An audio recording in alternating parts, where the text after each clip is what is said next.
Hello and welcome. My name's David Waterson-Anderson. You know, most visitors who come here to Stirling come to look back in time rather than forward. Well, I suppose we're no exception. But what we're to see is not about ancient history. It's about nostalgia. It's about rekindling those memories of the past with some material we've selected from the Scottish Film and Television Archive.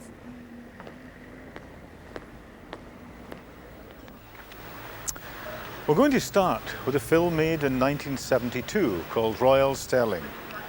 This is in the days before these babies were moved from the old Market Cross and before the centre of town was pedestrianised. So, from the Stirling of today looking forward to the 21st century, let me introduce you to Stirling of yesterday.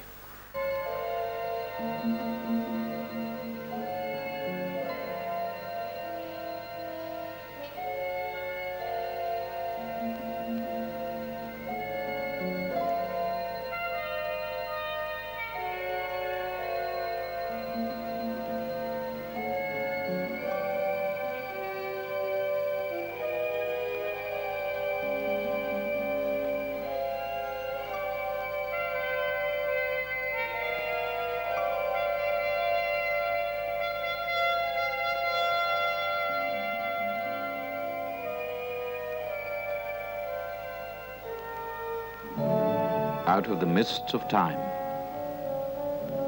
a royal residence, Stirling Castle, made more royal by James V 400 years ago. Masons from France fashioned the strange, legendary stone figures, and behind these palace walls, the king entertained his second queen, also from France, Mary of Guise. Here, high above the town, he surrounded himself with emblems of his royalty.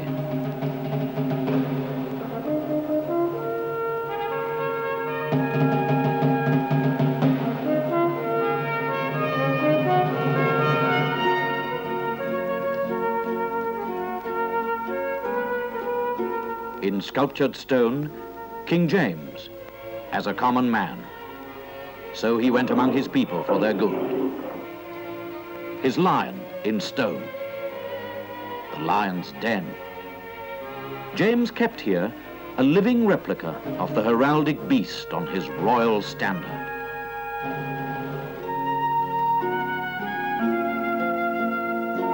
King James carved in wood. Along with the royal family, some members of the court were favored by being portrayed in oak, and like gods, looked down from the ceiling of the king's presence chamber.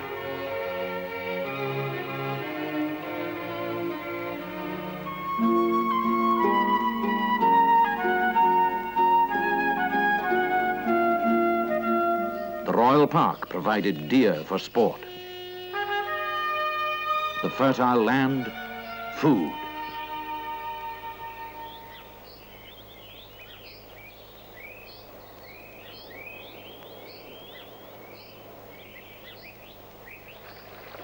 The River Forth, deep with the tides of the North Sea, which flowed far inland, was a trade route from Europe to the heart of Scotland.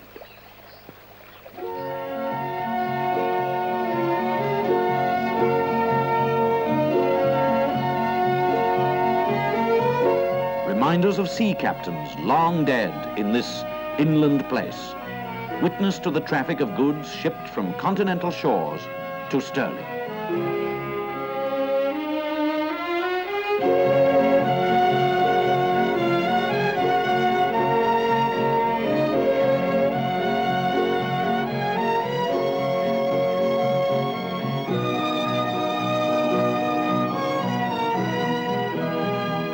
English blood stained this river. For Scotland's independence, William Wallace raised a band of patriots to repel the invader. He destroyed a superior English force on Stirling Bridge. In the press, the narrow wooden structure broke. Many were drowned, but the wars of independence had hardly begun. The Wallace Monument looks across the plain of strife. Striveling, the old name of Stirling, meant that. And as this resistance leader waged his guerrilla campaigns, Edward I's fury rose against him. In the end, Wallace was betrayed, captured, taken to London, given a rigged trial, and hanged, drawn, and quartered. His courage is a legend. His two-handed sword testifies to his strength.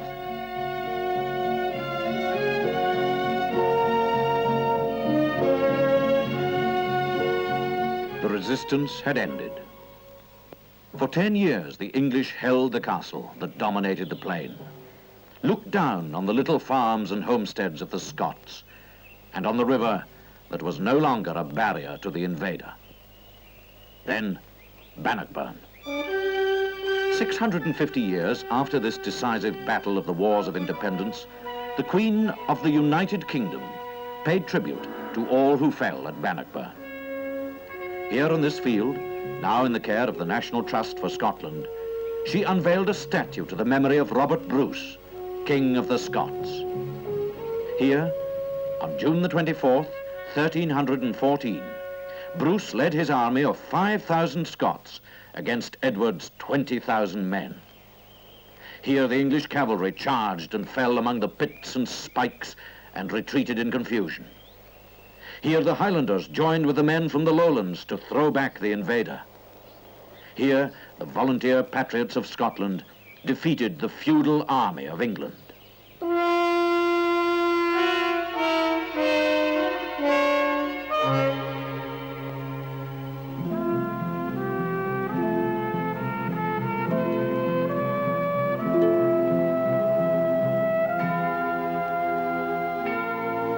Here in the Abbey of Cambus Kenneth, the foundations for the victory of Bannockburn were laid. For in the years before the battle, to the Abbey came Sir Neil Campbell, Sir Gilbert Hay, and a great number of men, nobles and commoners, and swore loyalty to King Robert Bruce, swore to defend the liberty of their country against whomsoever would oppose it. This was the spiritual resource of Bannockburn. King David I founded the abbey in 1147. It became the care of the monks of the Order of St. Augustine.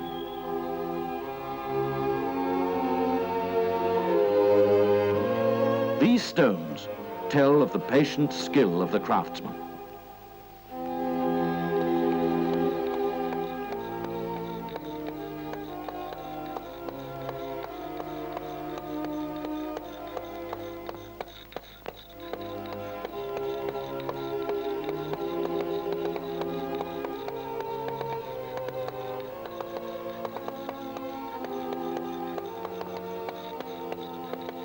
Inheritance. In his hands, the tools of his forefathers shape and dress the stone. The past is born again.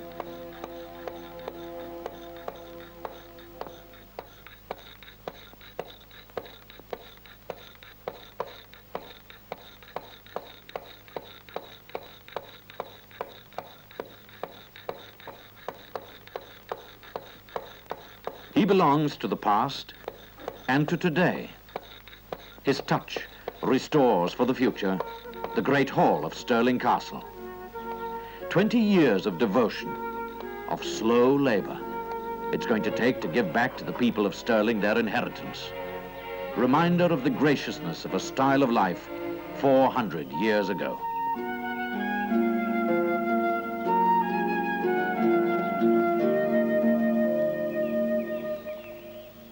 In the town, in the Church of the Holy Rood, John Knox preached the sermon at King James VI's coronation. 70 years later, John Cohen built Cohen's Hospital for the people of Stirling, or, as the inscription puts it, for the entertainment of decayed guild brethren. Mars work. They've come from the New World to walk into the past of kings and queens that is all about them in old Stirling. They look upon the ruins of a palace where James VI and his queen were guests while Stirling Castle was being prepared for their reception. Their host was the Earl of Mar, who built it 400 years ago. Much of the stone was taken from Cambus Kenneth. The palace was never completed, but the coats of arms show that royalty lived in Mar's work.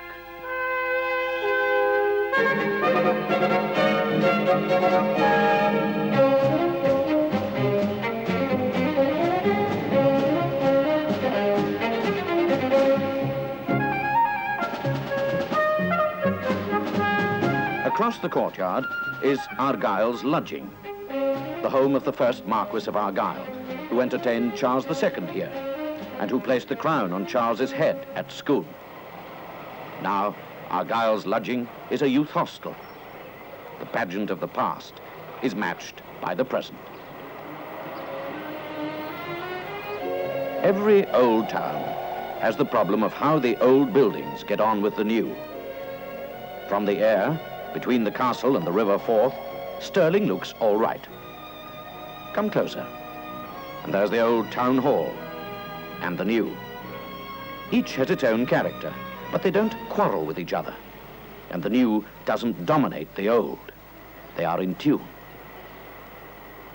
The tall booth, sturdy, Scottish built by one of Scotland's greatest architects, Sir William Bruce. History is under their feet, it's round about them. Once, these houses were falling into decay. Now they're new again and alive with young life, restored for living in. Something very old, strange. The Market Cross, the place where country people came with their eggs and chickens, fruits, vegetables, farm produce, to deal with the merchants of the town. It was the center of business, the stock exchange. Well, livestock. Now it's something to be seen by the visitor, a reminder of a different life in another kind of time.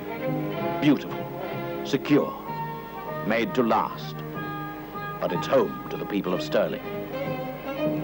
The wrought iron railings, the old houses made new again, belong to them. They take them for granted. The old town turns into the bustle of the new without anyone batting an eyelid.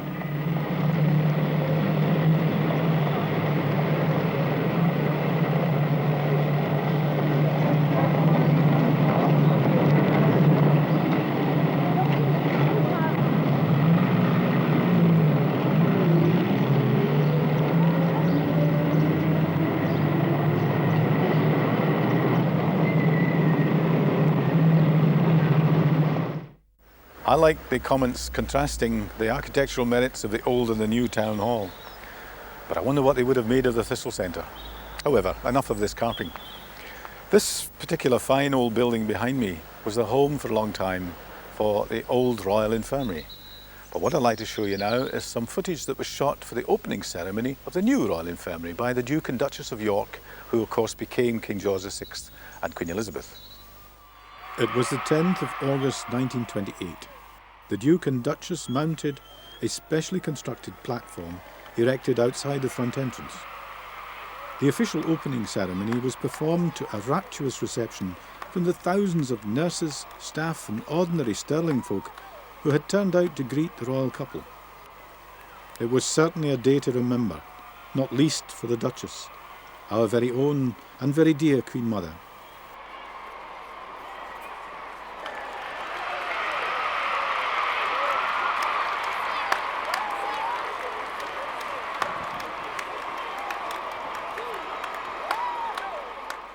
Official duties over, the Duke and Duchess left by open-top car and the crowds dispersed.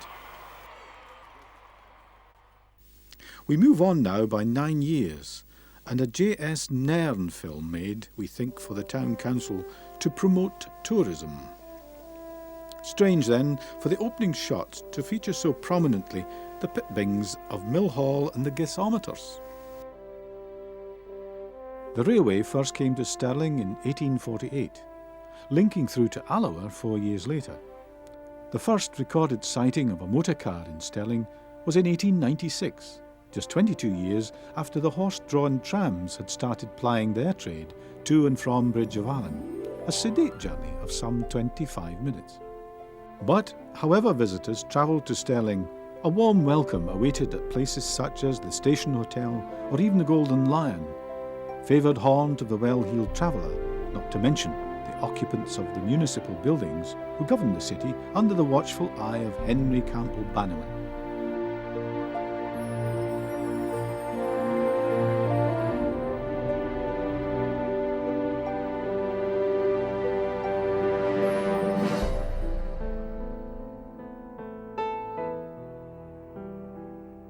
Even in the 1930s, traffic in Stirling was becoming a problem, and the traffic police were very busy.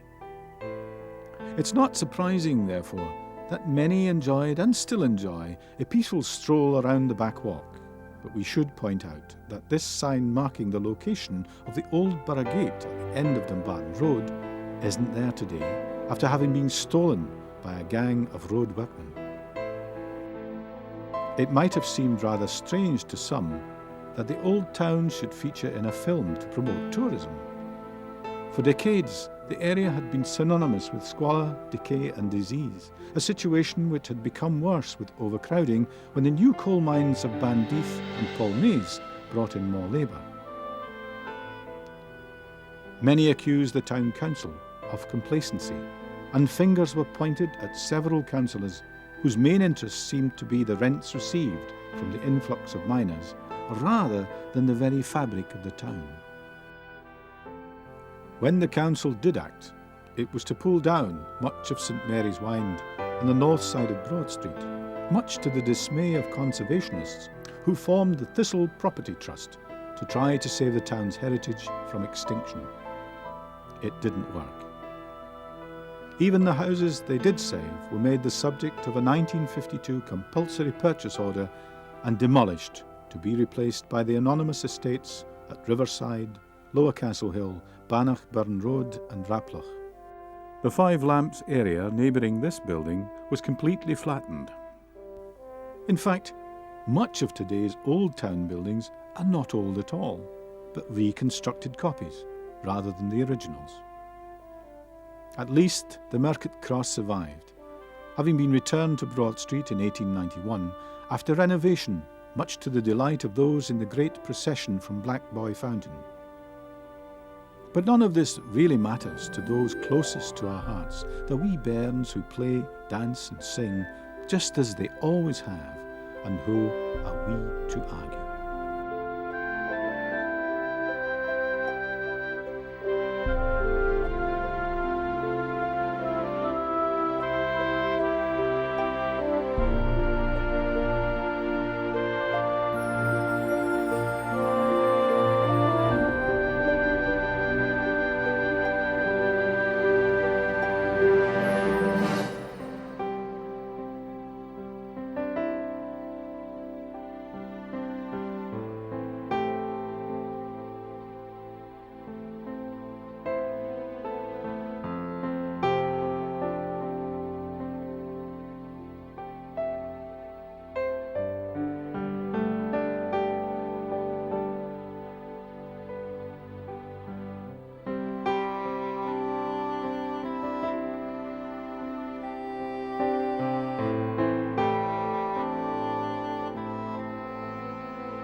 For those who make the effort and pay the entrance fee, one of the best views of the area is from the Wallace Monument, looking out here towards a non-existent Cornton and the recently constructed Raploch. The foundation stone of the monument was laid in 1861 by the Duke of Atholl, cheered on by a crowd of almost 100,000, according to some estimates. When completed, some 8 years later, the monument had cost over £10,000 to build. But some of the money was apparently unaccounted for, and the inauguration ceremony was soured by scandal. In the shadow of the monument is Causeway Head Park, always popular, but just perhaps a little more popular than usual with the arrival of a cine camera.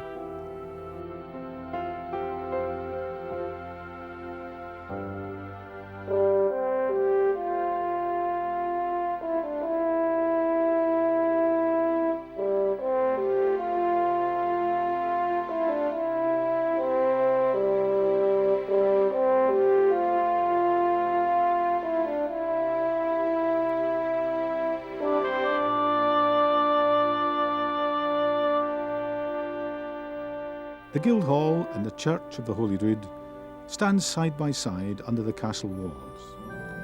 In 1559, French troops occupied the castle, while John Knox preached to the townsfolk from the Holy Rood and had the kirk stripped of its altars and idols even before it had been completed.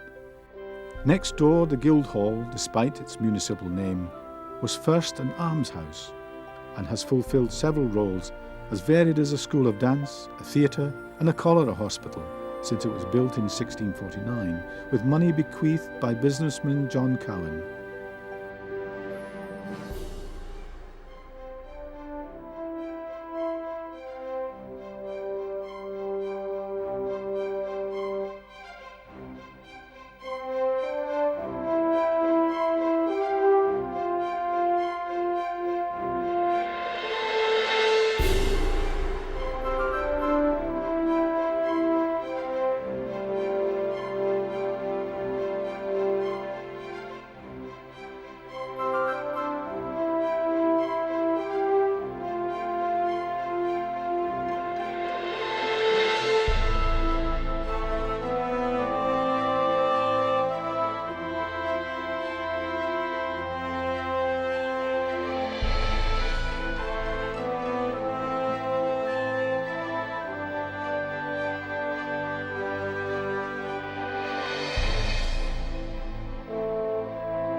Many feel that St Ninian's has been ruined by development, but at least the church tower remains as a reminder of times gone by, and Borestone Park has survived, which is much more than can be said of Cambuskennet Abbey. Beaton's mills at Bannockburn were also destroyed by fire in 1950, but it was here that James III died at the hands of a man claiming to be a priest called to administer absolution after the king had fought a bitter battle at Sochiburn against his own son and heir, James IV, in 1488. Even in 1937, the houses here have no mains water, and indeed, whereas Stirling went electric in 1900, these housewives have enjoyed the benefit of electricity for just 4 years.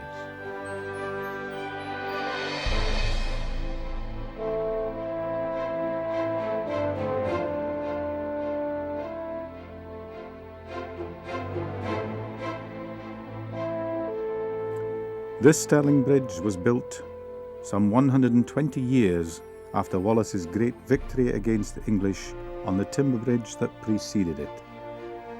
But there is a great debate about the precise location of the Battle of Bannockburn in 1314. James I was crowned King of Scots in 1424 after being released by the English for a ransom of some £40,000.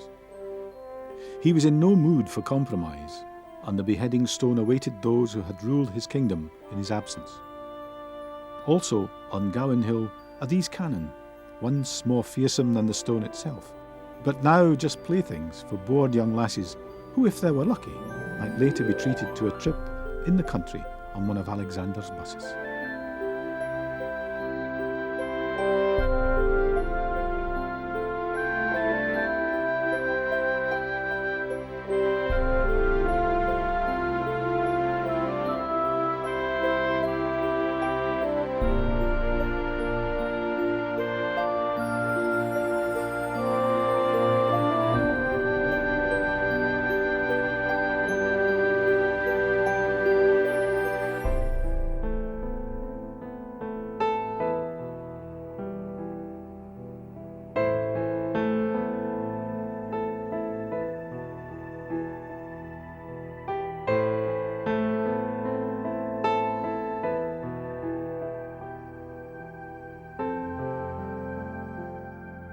This is perhaps some of the most priceless footage we have yet seen. Stirling Harbour at work. Priceless because of its rarity, for by the 20th century, most freight and cargo was carried by rail rather than by boat. The Forth is navigable only with difficulty on the approaches to Stirling, and to see commercial activity in the 30s was indeed a rare occurrence.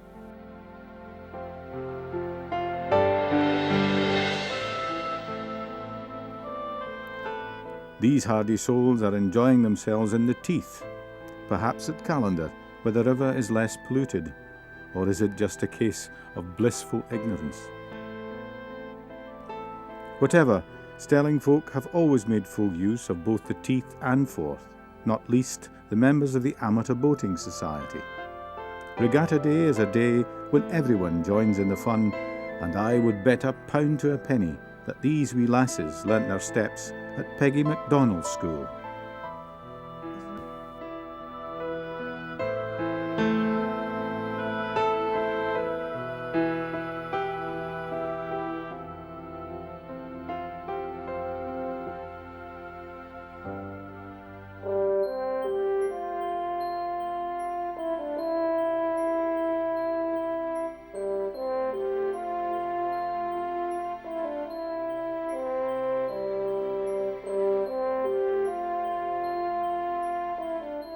Of course, it's absolutely impossible to take a look around Stirling at any point in its history without a look at the castle or indeed the Cup and Saucer.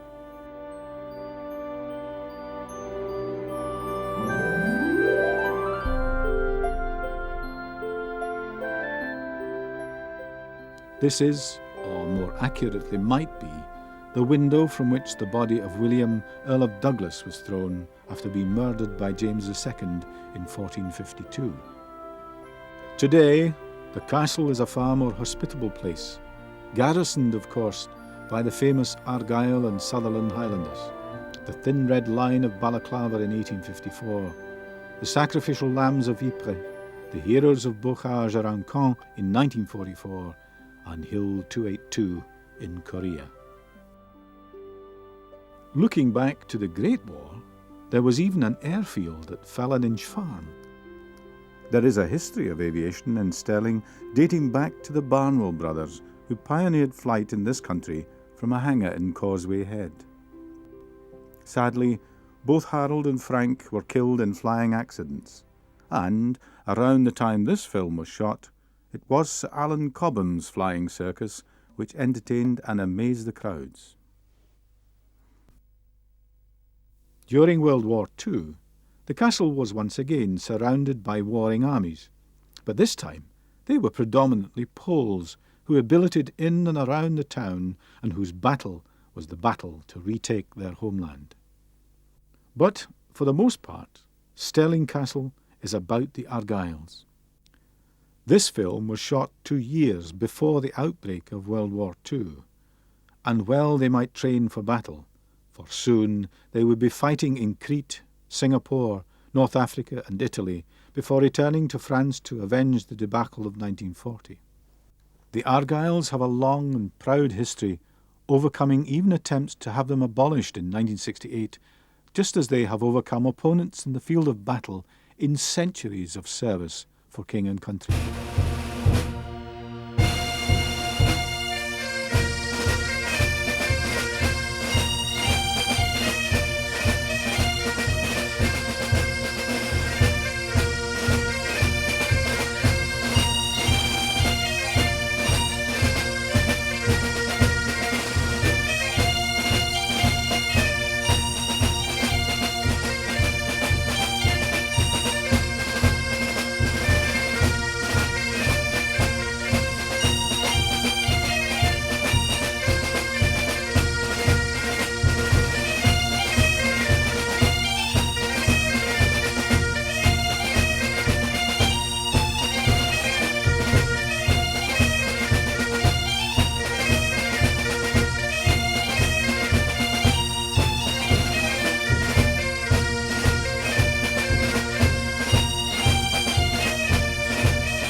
course, not everybody around here joined the Argyll and Sutherland Highlanders.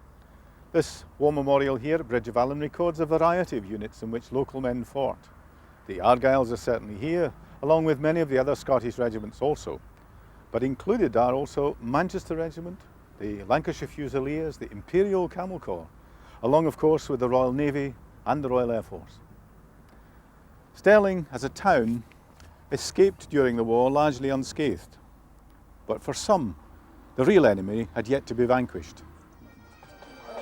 The year is 1948, and this is a procession of Scottish nationalists setting off from Station Square in Bannockburn, led by the Rent and Pipe Band. "We fight for Scotland's freedom," the banner proclaims, and no one doubted them as they marched through the town with flags held high.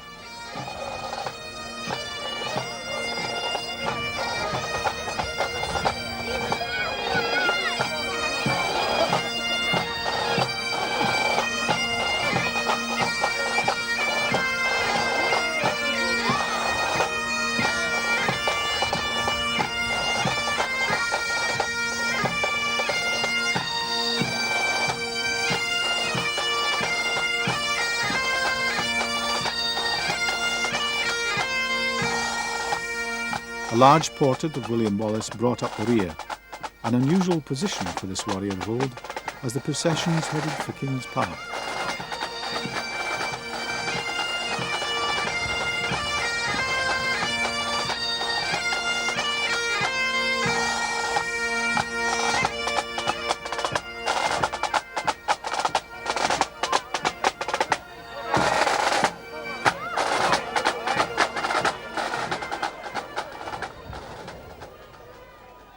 Once in King's Park, Mr. R.E. Muirhead, leading nationalist since 1900, is presented to the camera. A short while later, the meeting was opened by the chairman of the party, Dr. McIntyre, whose address to the gathered crowd was followed by a succession of speakers rallying to the nationalist cause.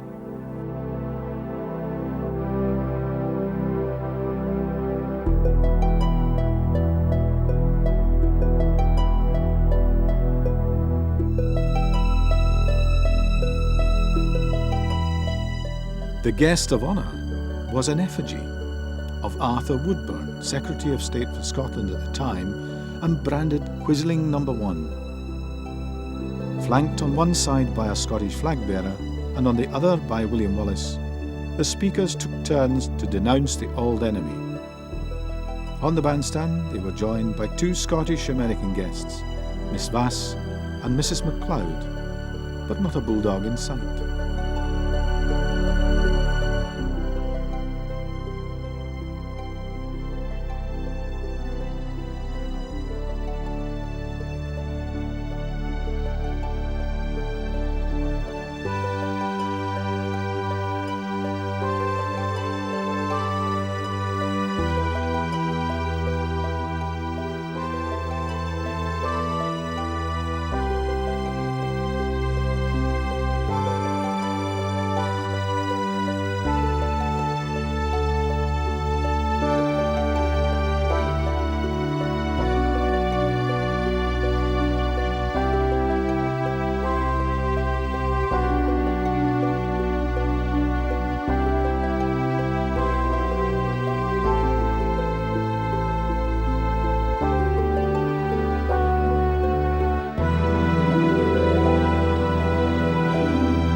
These were the days of a disintegrating British Empire, an empire from which both England and Scotland had benefited immensely.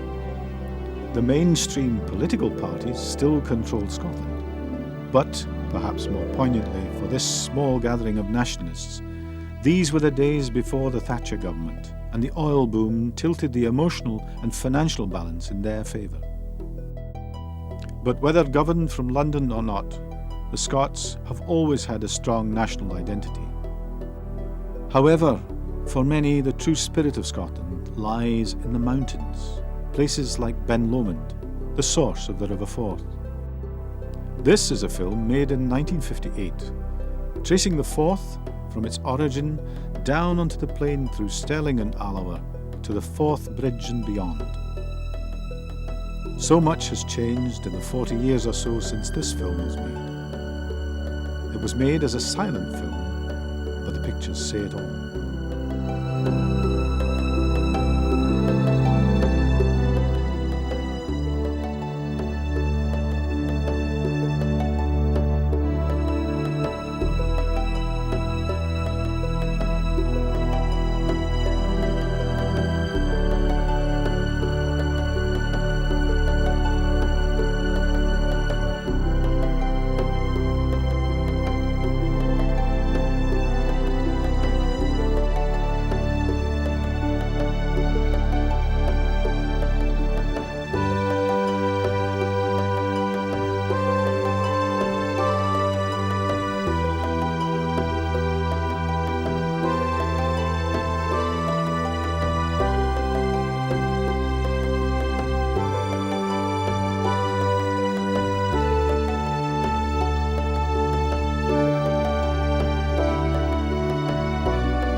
Regrettably, the old Queen's Ferry has been seen off by the building of bridges across the River Forth.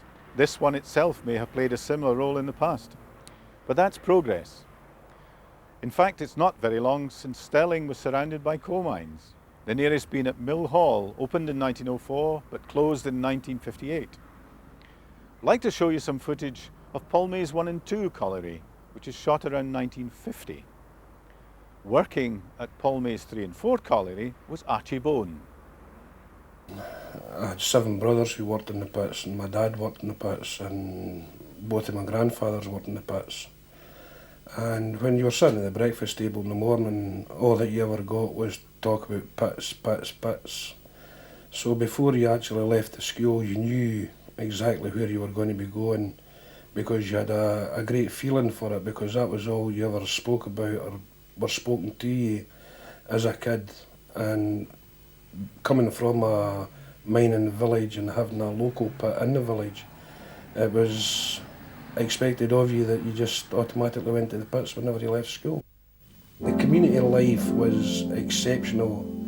The men worked together, they played together, they fought together, they drunk together, but they always remained friends through the rest of their lives. There was very, very little enemies in mining villages.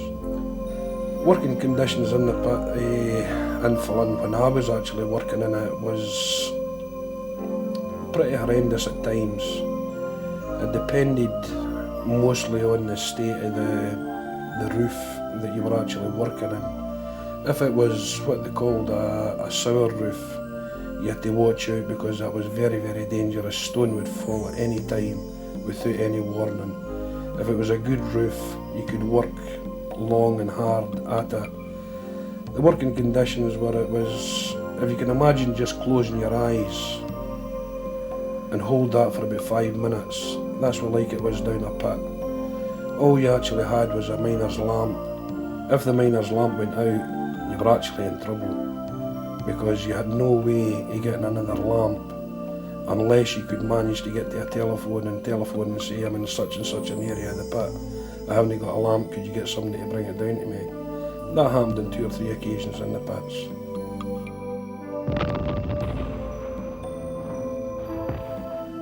There was a wee guy called Wheeler who came along, didn't like the miners in Flynn, because the miners in Flynn had a reputation from 1906 right up to 1987.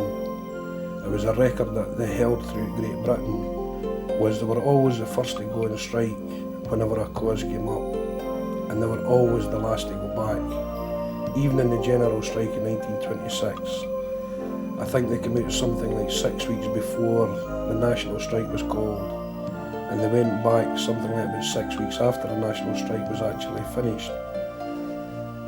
The Albert Wheeler came along, he tried to close the pit, I think it was about 1985. The men actually got a hold of him and threw him over a fence, and he was a director of British Coal at that particular time. He had a distinct hatred for the men of Flynn pit. When they went picketing anywhere, they were always known as piranhas. That was the nickname that they actually got. They went all over England, all over Scotland picketing. Nothing was ever a bother to them, just to try and keep their pits open. Unfortunately, governments saw something different. They come along and says, we don't need coal, we don't need the mining industry. Close it all down, we'll get at the unions through doing that. And they actually did direct Great Britain by doing that, direct at union work. Flynn pit was totally union orientated, and every man who worked in the coal industry in Polmace 3 and 4 had to be a member of the National Union of Mine Workers, or the equivalent mining unions that were on the go at that time. The community definitely is not the same as it used to be. I feel sorry for young people nowadays, because the pits aren't there, and still disciplining people. You never ever done anything wrong in your own community, because you had to go down the pit the following day and face the people that you were actually doing something against. Now they don't have that sort of thing. People don't respect people nowadays, and I feel that that's where a lot of things are actually lost in mining communities. And that was destroyed by governments, and they'll have to answer for that the rest of their days. In today's Stirling, there are precious few reminders of its mining past. But here in Fallon, on the 2nd of July 1994, virtually the whole village turned out for the unveiling of this monument. It's dedicated to those men who, over the decades, have lost their lives in Polmaze 3 and 4. It was a time for reflection on the past, and I can think of no better way to leave you. I hope you've enjoyed viewing this video, and from me, it's goodbye, and God bless to you all.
Hier doen ze die, hè?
Within this parish for remembrance and for peace. Christ has died, Christ has risen, and Christ shall come again. And so blessing and honour and glory and power be yours in the name of God forever. As we dedicate the ground, we unveil the memorial stone, which contains the names of 55 men who lost their lives while labouring down Polmaze Colliery.